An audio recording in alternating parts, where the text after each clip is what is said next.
anges, au vol grand et rapide, sur tous les lieux, répète solennel, crains le Seigneur, ô toi monde perfide, le jugement va descendre du ciel. Veille encore, bientôt dans la gloire, notre roi paraîtra des cieux. C'est pour Sion l'immortelle victoire.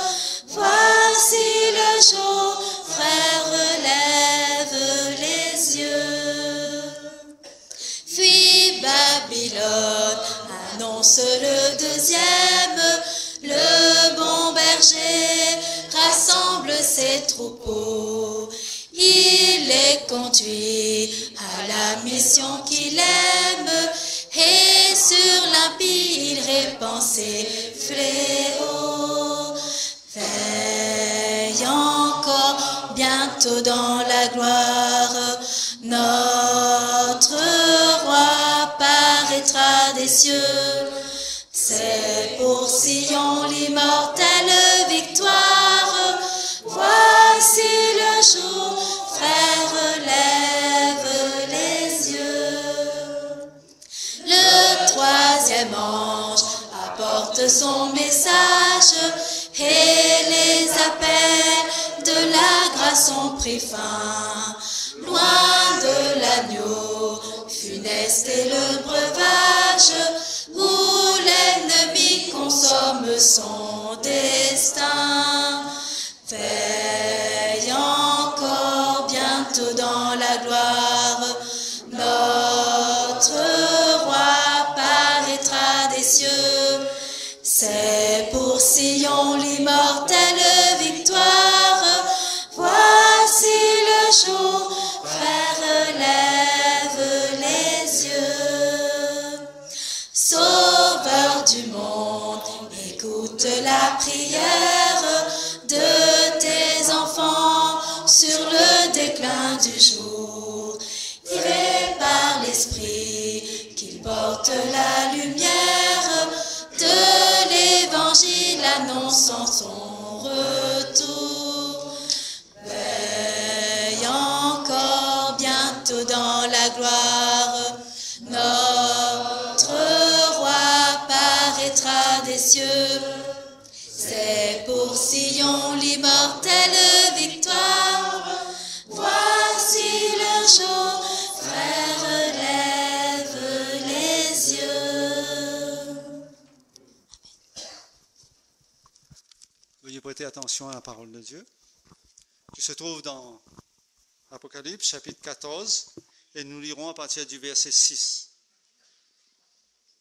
Donc, 14e chapitre de l'Apocalypse, et nous lisons à partir du verset 6.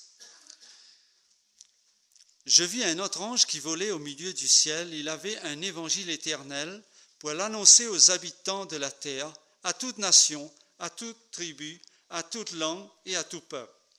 Il disait d'une voix forte, « Craignez Dieu et donnez-lui gloire, car l'heure de son jugement est venue, et adorez celui qui a fait le ciel, la terre, la mer et les sources d'eau. » Un second ange, suivit en disant, « Elle est tombée Babylone la grande, qui a abreuvé toutes les nations du vin de la fureur de sa débauche. » Et un troisième ange, les suivit en disant d'une voix forte, « Si quelqu'un adore la bête et son image et reçoit une marque sur son front ou sur sa main, il boira lui aussi du vin de la fureur de Dieu versé sans mélange dans la coupe de sa colère.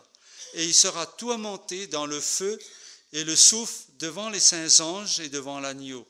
Et la fumée de leur tourment monte au siècle des siècles. Et ils n'ont de repos ni jour ni nuit, ceux qui adorent la bête et son image, et quiconque reçoit la marque de son nom. C'est ici la persévérance des saints qui gardent les commandements de Dieu et la foi de Jésus. Amen.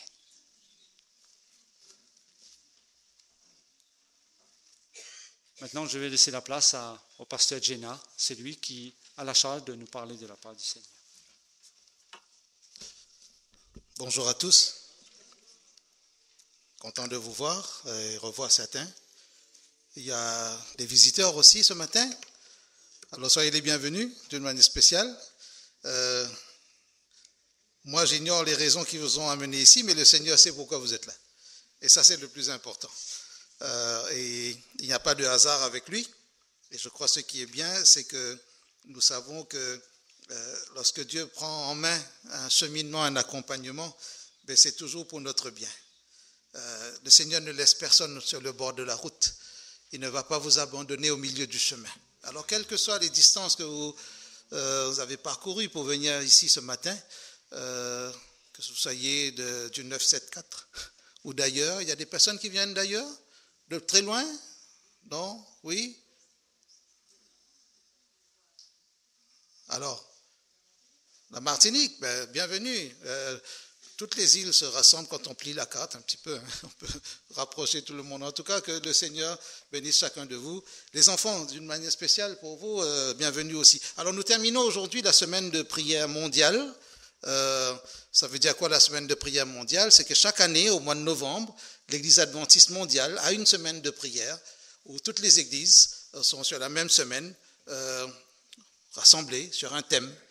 Donc, nous n'avons pas fait la semaine de prière à l'église parce que nous sommes sortis de 2 semaines d'évangélisation en octobre et on a préféré au niveau de la fédération de prendre l'option virtuelle. Nous étions maximum 75 connexions, mais je ne sais pas combien de personnes il y a derrière les écrans. Nous pouvons toujours faire mieux, bien sûr. Mais en tout cas, nous avons vécu une bonne semaine autour de ce thème, la parole de Dieu. Dans ce que l'Église adventiste a compris, c'est qu'elle ne peut pas bâtir son vécu, son histoire, son message, sa prédication, son mode de fonctionnement en dehors de la parole de Dieu. Même si la Bible ne dit pas tout sur la manière de faire les choses, mais la Bible dit aussi avec quelle mentalité faire les choses. Mais il faut la connaître un petit peu, cette Bible. Okay? Alors, on ne fait pas des concours bibliques pour entrer au ciel. Dieu ne demande pas de connaître la Bible par cœur, sinon on échouerait rapidement. Mais il y a une tradition dans les églises chrétiennes, une habitude, un principe, une pratique, qu'on apprenne aussi à connaître la parole de Dieu. Ce n'est pas connaître pour faire les savants, mais connaître pour pouvoir répondre aussi quand on nous interroge sur notre foi. Connaître pour comprendre aussi ce que Dieu nous donne comme nourriture, parce que tous ces récits ont été consignés pour notre développement personnel et spirituel, pour notre développement relationnel aussi, en communauté de foi. L'Église, et je le dis pour nos amis qui nous visitent et qui ne sont pas de famille adventiste, l'Église adventiste n'a pas la prétention d'être plus parfaite que les autres églises. Elle ne doit pas d'ailleurs avoir cette prétention. L'Église adventiste ne doit pas croire qu'elle est, ou plutôt je reformule, les adventistes ne doivent pas croire qu'ils vont être les seuls dans le royaume des cieux. Ce serait là aussi une illusion et une forme d'orgueil. Je ne vais pas dire orgueil spirituel parce que ces deux mots-là ne vont pas ensemble, c'est ce qu'on appelle un oxymore. Mais quand nous regardons de près les choses, la Bible, que nous croyons être la parole de Dieu, nous donne beaucoup de leçons pour notre quotidien. Qui croire? Comment croire? D'où nous venons? Où allons-nous? Et avec qui nous marchons? Et cette semaine, dans l'Église mondiale, nous avons eu, j'espère que vous avez eu le temps de lire la revue Adventist World qui était destinée à cela, autour du thème la parole de Dieu. Nous avons eu plusieurs leçons, plusieurs occasions de comprendre de différentes manières, avec insistance, ou parfois de manière simple, toutes les leçons qui deviennent aussi comme des outils pour équiper la foi du disciple, la foi du croyant. Et nous avons compris que si Dieu suscite une église, c'est parce qu'il a une mission déjà de préparer. Dieu a une mission. Ça, c'est la première chose. Dieu nous précède, donc il a une mission. Et pour accomplir cette mission, il appelle une église. Dieu ne crée pas d'abord l'église et puis il lui donne un travail. Non, Dieu a un plan, le plan de la rédemption. C'est ça sa mission, sauver le maximum d'humains de la condamnation éternelle. Peut-être vous ne vous sentez pas condamné Peut-être vous vous dites, mais je n'ai rien fait, moi, pourquoi je vais être condamné? Mais la Bible dit que le résultat, le salaire du péché, la conséquence inéluctable du péché, c'est la mort définitive, comme un blackout total, comme si on va éteindre les lumières. Imaginez pendant une semaine la planète Terre sans lumière. Et pendant toute la nuit, dans tous les pays du monde, le blackout total. Imaginez, quand parfois pendant 30 minutes, le courant est coupé, on panique, on rouspète, on appelle partout, et puis on se dit, mais ce n'est pas possible, que fait l'État, que fait le préfet, que fait le président du département, le maire, surtout le maire. Et puis, quand ça revient, on oublie tout ce qu'on a dit. Mais imaginez toute la planète dans le noir total pendant 7 jours. Ce sera synonyme de désespoir. Maintenant, ça c'est pour la lumière artificielle.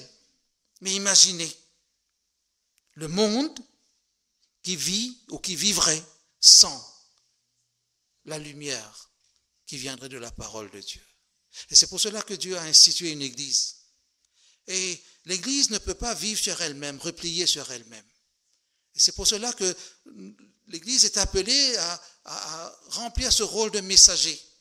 Et dans le texte que notre frère Elio a lu tout à l'heure, nous voyons avec Jean de l'Apocalypse, nous voyons ces anges qui volent et qui vont parler aussi, qui vont dire des choses. Et avant d'ouvrir la parole de Dieu, je vous invite à prier avec moi. Seigneur, nous voulons, dans le temps qui nous reste, nous mettre à ta disposition pour que tu puisses nous parler. Moi, je te prête ma voix, Seigneur. Dis ce que tu as à nous dire de la manière dont tu veux t'exprimer, mais que nos cœurs soient tournés vers toi et que chacun de nous, quel que soit notre âge, quelle que soit notre histoire personnelle, quel que soit notre vécu en termes de foi ou de religion, notre vécu, notre parcours spirituel, quel que soit notre niveau de connaissance, que nous puissions t'entendre nous parler personnellement et partir d'ici avec des leçons utiles pour notre quotidien. Ce sont là les grâces que je te demande humblement au nom de Jésus. Amen. Alors, le sujet pour cette fin de semaine de prière, c'est la parole et la proclamation finale de l'Évangile. L'auteur nous attire notre attention aussi sur ce message des 3 anges. Alors, si vous avez votre Bible, on peut retourner dans Apocalypse chapitre 14. Il y a d'autres anges, il y a de nombreux anges dans l'Apocalypse. Ce ne sont pas les seuls anges. Mais seulement, à un moment, parce que dans les chapitres 12 et 13, il est question de conflit, il est question de guerre spirituelle, de guerre entre le bien et le mal. Il est clairement dit entre le camp de Michaël et ses anges. Michaël, c'est pourquoi Michaël, pas Michel, mais Michaël, parce que Michaël en hébreu, ça veut dire qui est comme Dieu. Et le seul qui est comme Dieu, c'est bien Jésus. Et le seul qui est Dieu, le seul qui... En lui, dit Paul en écrivant aux Colossiens, en lui habite corporellement la plénitude de la divinité. Et puis, en face, il y a quelqu'un qui voulait être comme Dieu. Le dragon, le Satan, celui qu'on appelle le serpent ancien. Et l'Apocalypse chapitre 12 montre tout cela. Mais il ne pouvait pas tenir. Parce que Michaël, c'est le champion de Dieu. C'est le champion toute catégorie. Le champion qui gagne toutes les coupes, toutes les victoires au nom du Seigneur. Et Michaël est appelé le défenseur de son peuple. Donc, quand vous donnez comme prénom à votre enfant celui de Michaël, ben voilà, vous lui donnez un nom de champion. J'espère qu'il ne va pas rester toute la journée dans son lit. Mais Michaël, notre défenseur. Daniel, le livre de Daniel l'appelle le défenseur de son peuple. Et chapitre 13 nous présente 2 bêtes, 2 figures pour parler d'organismes, d'institutions, de systèmes politico-religieux ou politiques qui vont se donner la main pour... mener l'œuvre du diable. Et ça peut paraître un petit peu curieux de dire que l'Apocalypse a prévu au chapitre 13 un système religieux dans lequel le dragon va se déguiser. Parce qu'il est dit au chapitre 13, dans les premiers versets, que le diable va donner son pouvoir et son trône à cette bête. Et une bête représente un pouvoir dans le langage prophétique. Et quand cette première bête, comme si que le diable appelle presque à l'existence, ce n'est pas une bête créée par le Seigneur, parce qu'elle est trop hybride pour représenter la création de Dieu. Et il y a une deuxième bête qui va venir aider la première bête. Et le monde entier sera en admiration devant cette première bête qui représente un système politico-religieux et qui va mener la guerre aux croyants qui veulent rester fidèles à la parole de Dieu. Dans le chapitre, dans le texte que notre frère nous a lu, le verset 12, il a été question de la persévérance des saints, c'est-à-dire les vrais croyants qui gardent les commandements de Dieu et qui ont le témoignage de Jésus. Et puis, on arrive au chapitre 14, qui commence d'ailleurs avec une belle vision, où Jean dit, chapitre 14, verset 1er, « Je vis l'agneau debout sur la montagne de Sion, et avec lui 144 000 qui avaient son nom et le nom de son Père écrit sur leur front. » Les 144 000, on les a déjà vus au chapitre 7. Symboliquement, 144 000, c'est un nombre que Jean entend, pas un nombre qu'il a compté. Je crois que dans sa vie, il n'a jamais compté jusqu'à 144 000. Jean qui écrit.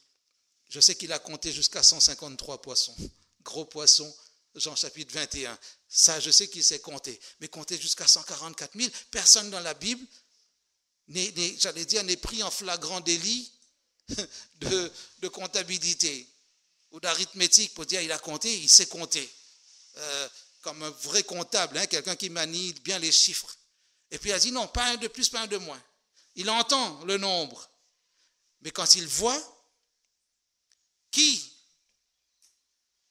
Et là, il va dire dans le même chapitre 7, je vis une foule que personne ne pouvait compter, qui ressemblait au sable de la mer. Et on arrive à tous ceux qui sont autour de l'agneau. Il y a des courants chrétiens ou religieux qui vont penser que ce chiffre 144 000 est vraiment littéral et qu'il n'y aura que 144 000 autour du Seigneur.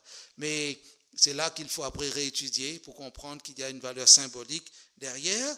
Parce que si on regarde juste comment c'est décrit pour arriver aux 144 000, on parle des 12 tribus, enfin de 12 tribus, qui n'est pas la liste traditionnelle des tribus.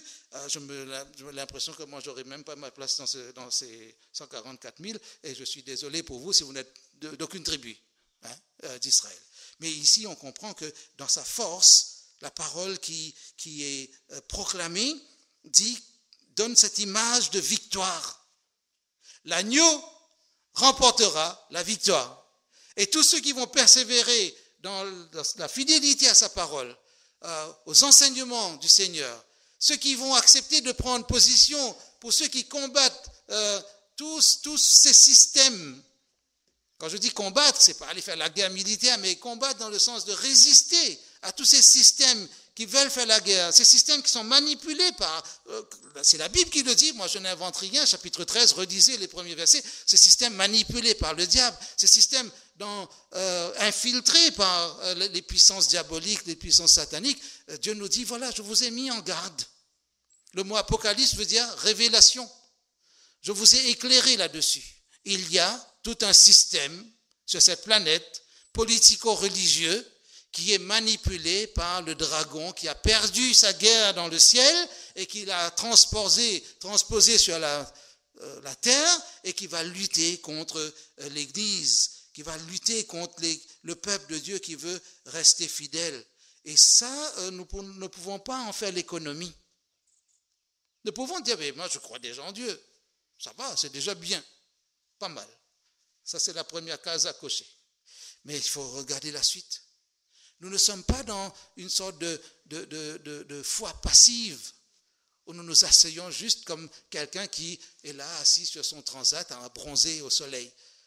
Moi, je n'ai pas besoin de bronzer. En 5 secondes, j'ai déjà pris des couleurs au soleil. Mais si certains ont besoin d'une heure à se dorer au soleil, ben, c'est un acte passif. C'est presque contradictoire de le dire, mais c'est une situation passive, on va dire. Mais quand, dans l'histoire de la foi, je comprends qu'il y a d'autres enjeux, je dois vérifier où je suis. Où je suis. Quelle que soit la distance que vous allez parcourir avec votre voiture, vous êtes obligé de mettre votre ceinture de sécurité. Vous ne pouvez pas dire aux policiers qui vous arrêtent, « Oh, je n'habite pas loin, j'habite presque en face là. Encore un peu, je serais venu à pied. Et pour venir à pied, on n'a même pas de ceinture de sécurité. Mais c'était comme si j'étais à pied dans ma voiture. » Non, vous pouvez lui sortir toutes sortes de raisonnements, de philosophies. Il va vous dire, c'est très bien, vous parlez bien, mais ça vous fera quand même une amende. Indéfendable. Quelle que soit la distance spirituelle que nous aurons à parcourir, quel que soit le nombre d'années, entre la décision de suivre le Christ et aujourd'hui, nous devrons, permettez-moi l'image, mettre notre ceinture de sécurité spirituelle. Et cette ceinture de sécurité spirituelle se trouve dans la parole de Dieu. Où trouvons-nous notre force pour résister? Pas dans notre raisonnement, pas dans les « je pense que ». Oh oui, vous dites ça, on a toujours dit ça, mais moi j'ai lu quelque chose par-ci, j'ai entendu quelque chose par-là, j'ai regardé sur YouTube, il y a quelqu'un qui parle bien, qui a parlé fort, c'est un Américain, ou c'est un Suédois, ou c'est un Réunionnais, ou c'est pas qui, mais il m'a convaincu. Mais je reviens à la parole de Dieu. Je ne peux pas dire, c'est pas trop grave. Ce serait comme minimiser mon risque d'incompréhension, de malentendu. Et puis on arrive à ce chapitre, cette partie du texte où on parle de ces trois anges. Alors Jean va dire, je vis un autre ange qui volait au milieu du ciel, qui avait une bonne nouvelle éternelle ou un évangile éternel, comme il est dit. L'évangile éternel, cela veut dire que cela dépasse notre imagination, cela dépasse notre temps. Et cet évangile éternel, cela veut dire que on comprend pourquoi la Bible dit que depuis la fondation, dès avant la fondation de notre monde, Dieu a préparé un plan de salut. Au cas où l'homme pécherait. Je ne rentre pas ce matin dans le débat, est-ce qu'il savait, ne savait pas, ça on verra ça en 2047. Mais aujourd'hui, c'est important pour nous de savoir que ce plan de la rédemption, il est bien là. Et Dieu met en place les moyens.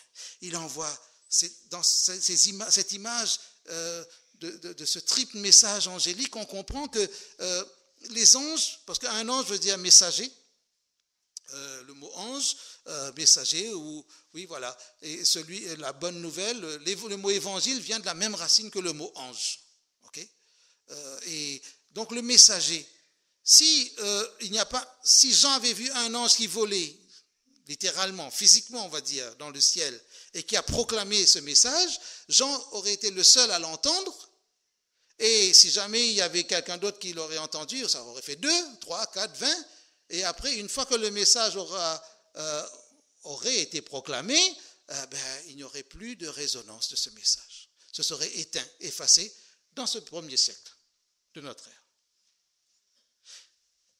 Mais si cet ange ne passe pas et repasse pas de siècle en siècle, s'il ne passe pas dans notre siècle et qu'on ne le voit pas, il faut comprendre le mot ange autrement. Il faut retenir sa signification de messager. Et c'est là que nous comprenons que s'il y a du bon sens dans la proclamation de l'évangile, dans la mission, c'est que Dieu a besoin de messagers. Le message est clair, mais qui va porter le message? Et c'est comme cela que, mesdames et messieurs les visiteurs, l'Église adventiste a compris qu'il faut un peuple pour annoncer ces messages. Et l'Église adventiste s'est approprié sereinement, je veux dire humblement ce message. Ce n'était pas une résolution des Nations Unies pour dire vous devez porter ce message. Mais spirituellement, l'Église a compris que sa vocation naissait avec cette prophétie. D'où l'expression vocation prophétique de l'Église adventiste du 7e jour. Elle n'a pas d'autre rôle sur cette planète. L'Église adventiste n'est pas censée faire Église pour elle-même, pour ses membres, ses paroissiens, pour dire « Ah, nous faisons du bien entre nous ». L'Église a été appelée, et c'est sa foi vocationnelle, pour prêcher ce message. Un évangile éternel qui dit des choses importantes. Adorer le Seigneur. Se souvenir de la création. Comprendre que le sabbat est au cœur de la création. Le message de la création. Et que le monde, c'est-à-dire toutes les nations, toutes les tribus, toutes les langues ont besoin d'entendre que c'est Dieu seul qui doit être adoré. Mais quel Dieu? Pas le Dieu créé par l'homme.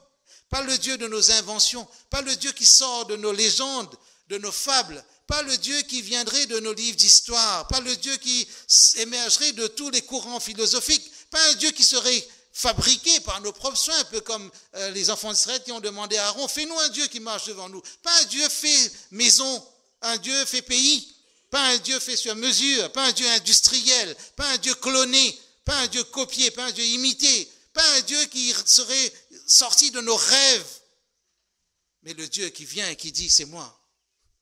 Avant moi, il n'a pas été d'autre Dieu. Et après moi, il n'en sera pas d'autre. Tu n'auras pas d'autres dieux devant ma face. Le Dieu qui commence, qui se présente dans la première phrase de la Bible. Au commencement, Elohim créa.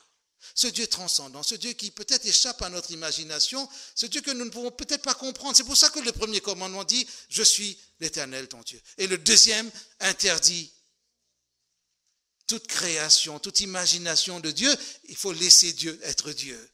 Et ce Dieu-là, le livre des psaumes, si vous prenez plusieurs psaumes, mais au moins le psaume 100, « Poussez vers l'Éternel des cris de joie, vous tous, habitants de la terre ».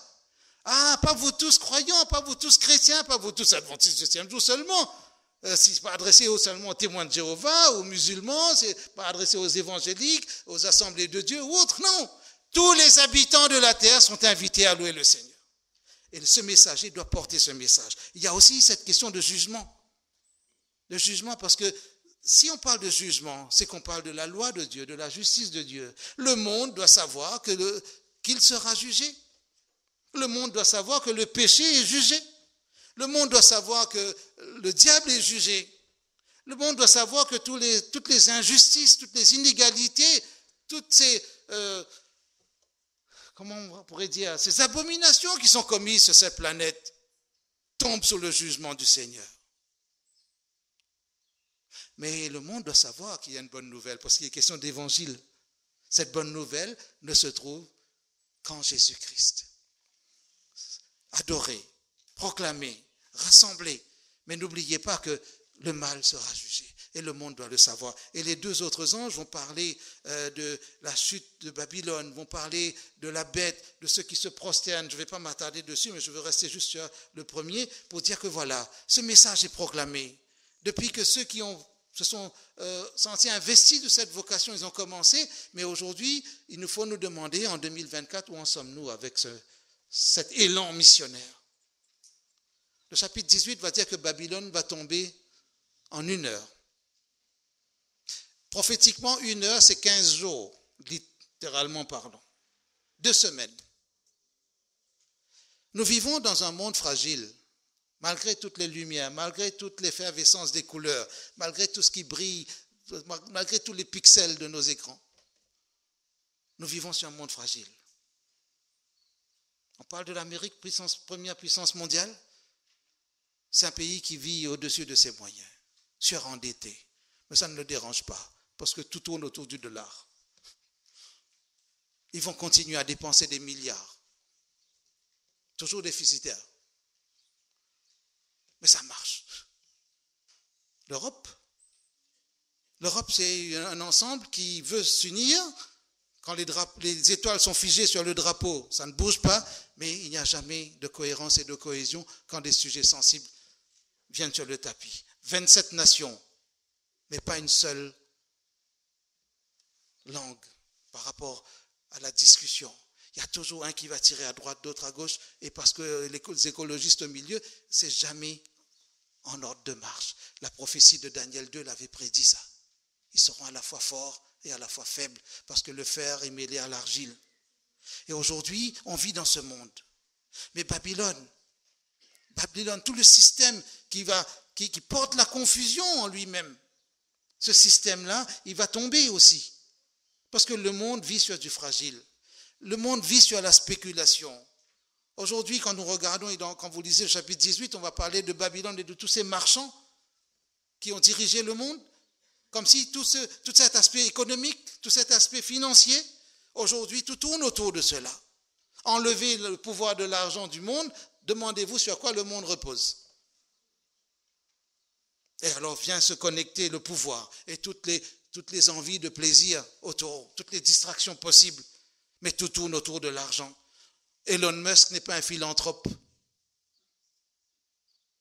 Ce n'est pas pour rien qu'il a investi 110 millions de dollars dans la campagne de Donald Trump. Il faut qu'il y ait un retour sur investissement. Il veut conquérir l'espace. Tout cela, c'est joli. Scientifiquement, c'est extraordinaire. Mais pour aller où? Plus près du ciel, mais jamais avec le Seigneur. Alors le premier ange dit, craignez Dieu, donnez-lui gloire. Vous allez bouger sur cette planète. Beaucoup de choses vont bouger. Beaucoup de lumières vont éclairer. Et Babylone a la capacité de produire de la belle lumière attirante, toutes sortes de puissances lumineuses, mais toutes les lumières de Babylone sont artificielles. Parce qu'elles ne sont, et surtout, elles ne sont pas éternelles. Parce que l'ange a déjà annoncé, elle est tombée, Babylone la grande. Maintenant, Dieu nous invite à sortir de ce Babylone, ou de cette Babylone. Chapitre 17, chapitre 18, Dieu donne des avertissements et il veut que nous sortions de la confusion. Aujourd'hui, ce message du troisième ange doit retentir avec plus de puissance. Et le Seigneur ne demande pas à des érudits, des savants, des prix Nobel d'annoncer tout cela. Le Seigneur compte sur tout le monde. Quel que soit notre niveau de connaissance, d'instruction, le Seigneur nous dit, je compte sur toi. Des enfants, des jeunes, des adolescents, des plus âgés, tous ceux qui se sentent investis par cette mission, par cette vocation, sont appelés à entrer dans cette mission. Dieu compte sur vous, Dieu compte sur moi. Et l'élan missionnaire, l'esprit missionnaire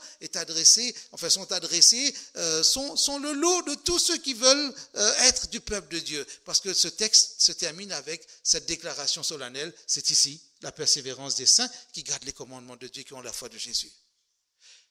Dieu demande de tenir dans la distance. C'est pour ça que le mot persévérance est employé. Dieu demande de la fidélité. C'est pour ça que le mot persévérance est employé. Dieu demande l'endurance. C'est pour ça que ce mot persévérance est employé. Dieu demande de tenir la distance. Dieu demande de ne pas lâcher prise. C'est pour cela que ce mot persévérance est employé. Alors, je m'invite aussi à réfléchir sérieusement pour que cette notion de porteur de lumière, de porte-parole de Dieu, de proclamateur, cette notion que nous en soyons imprégnés, pour que nous ne soyons pas des chrétiens passifs. Tant que nous ferons l'Église pour nous-mêmes, nous aurons une satisfaction ponctuelle, mais nous n'allons pas investir dans la durée. Nous avons besoin d'investir dans la durée, spirituellement, parce que Dieu compte sur un peuple, son peuple, pour faire briller le message d'espérance, pour faire briller la lumière qu'il lui a confiée. Et Dieu a placé l'Église comme une lumière pour éclairer le monde. En somme, le plus beau cadeau que Dieu fait au monde après son Fils bien-aimé, c'est l'Église. L'Église. Parce que l'Église doit devenir un signe d'espérance. Alors là où sont ceux qui adhèrent à cette Église, qui veulent être fidèles à la parole de Dieu, là brillera la lumière. Et Dieu compte sur chacun de nous. Dieu ne veut pas que le monde soit perdu. Il fait tout pour que le monde soit sauvé. Il a donné ce qu'il a de plus précieux, son Fils bien-aimé, pour que le monde échappe à la condamnation éternelle. Mais parce qu'il respecte la liberté des individus, il dit encore, sortez des ténèbres, sortez de ce qui est confusion, sortez de ce qui va vous ruiner spirituellement. Vous aurez peut-être de belles richesses ici-bas, mais vous perdrez la vie éternelle. Et Dieu ne veut pas que nous perdions la vie éternelle, individuellement, ni nos proches. Et je suis content de savoir que toutes les générations entendent ce message. Alors que Dieu nous aide et qu'il nous donne cette sensibilité pour ne pas baisser les bras et pour continuer à partager la bonne nouvelle du salut à ceux que le Seigneur met sur notre chemin. C'est possible. Je suis admiratif de ces personnes d'un certain âge qui ne sont pas allées longtemps à l'école, mais qui parlent avec aisance, avec joie, avec passion de leur Sauveur Jésus et qui convainquent d'autres à regarder ce Jésus qui revient bientôt. En attendant que le Seigneur revienne, nous pouvons encore nous mettre à l'ouvrage. Alors que l'Église soit enrichie de la parole de Dieu, que dans nos foyers nous apprenions à faire corps avec cette parole et que nous puissions continuer à marcher dans la fidélité et que en marchant dans la fidélité, cela devienne un témoignage, donc une proclamation et que ce soit pour la gloire de Dieu. Amen.